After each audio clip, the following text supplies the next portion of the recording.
जया एकादशी व्रत कथा। जया एकादशी का महत्व। धर्मराज युधिष्ठिर बोले, हे भगवान, आपने माघ के कृष्ण पक्ष की शक्तिला एकादशी का अत्यंत सुंदर वर्णन करते हुए सुनाया। आप स्वदेज, अंडज, उद्भिज और जरायुज चारों प्रकार के जीवों के उत्पन्न, पालन तथा नाश करने वाले हैं। अब आप कृपा करके माघ शुक्ल एकादशी के विषय में भी बतलाइए। इस एकादशी का क्या नाम है तथा इसके व्रत का क्या विधान है? इसकी विधि क्या है? इसका व्रत करने से किस फल की प्राप्ति होती है और इसमें कौन से देव का पूजन किया जाता है? कृपया यह सब विधान पूर्वक कहिए।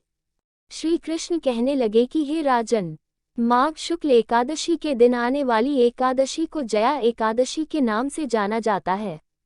इसका व्रत करने से मनुष्य ब्रह्म हत्यादि पापों से छूटकर मोक्ष को प्राप्त होता है तथा इसके प्रभाव से भूत, पिशाच आदि योनियों से मुक्त हो जाता है। इस व्रत को विधिपूर्वक करना चाहिए। अब मैं तुमसे पद्म पुराण में वर्णित इसकी महिमा की एक कथा सुनाता हूँ। जया एकादशी व्रत कथा। देवराज इंद्र स्वर्ग में राज करते थे और अन्य सब देवगण सुखपूर्वक स्वर्ग में रहते थे। एक समय इंद्र अपनी इच्छानुसार नंदन वन में अप्सराओं के साथ विहार कर रहे थे और गंधर्व गान कर रहे थे। उन गंधर्वों में प्रसिद्ध पुष्पदंत तथा उसकी कन्या पुष्पवती और चित्रसेन तथा उसकी स्त्री मालिनी भी उपस्थित थे। साथ ही मालिनी का पुत्र पुष्पवान और उसका पुत्र माल्यवान भी उपस्थित थे। पुष्पवती गंधर्व कन्या माल्यवान को देखकर उस पर मोहित हो गई और माल्यवान पर काम बाण चलाने लगी। उसने अपने रूप लावण्य और हाव भाव से माल्यवान को वश में कर लिया। हे राजन, वह पुष्पवती अत्यंत सुंदर थी। अब वे इंद्र को प्रसन्न करने के लिए गान करने लगे, परंतु परस्पर मोहित हो जाने के कारण उनका चित्त भ्रमित हो गया था। इनके ठीक प्रकार न गाने तथा स्वर ताल ठीक नहीं होने से इंद्र इनके प्रेम को समझ गया और उन्होंने इसमें अपना अपमान समझकर उनको शाप दे दिया।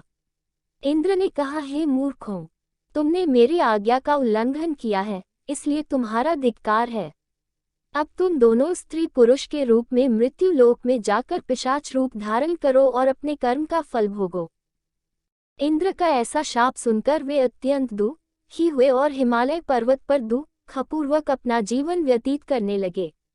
उन्हें गंध, रस तथा स्पर्श आदि का कुछ भी ज्ञान नहीं था। वहां उनको महान दुख मिल रहे थे।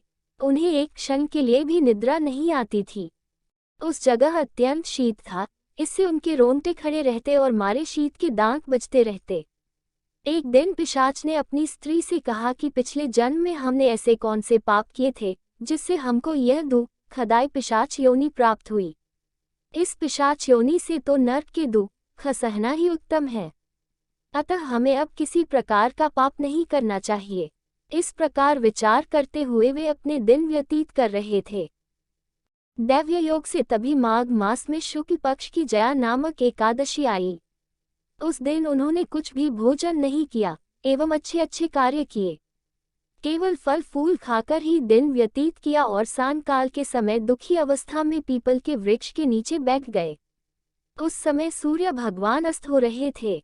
उस रात को अत्यंत ठंड थी, इस कारण वे दोनों शीत के मारे अति दुखित होकर मृतक के समान आपस में चिपटे हुए पड़े रहे। उस रात्रि को उनको निद्रा भी नहीं आई। जया एकादशी के उपवास और रात्रि के जागरण से दूसरे दिन प्रभात होते ही उनकी पिशाच योनि से उन्हें छुटकारा मिला। अत्यंत सुंदर गंधर्व और अप्सरा की देह धारण कर सुंदर वस्त्राभूषणों से अलंकृत होकर उन्होंने स्वर्गलोक को प्रस्थान किया। उस समय आकाश में देवता उनकी स्तुति करते हुए पुष्पवर्षा करने लगे। स्वर्गलोक में जाकर दोनों ने देवराज इंद्र को प्रणाम किया।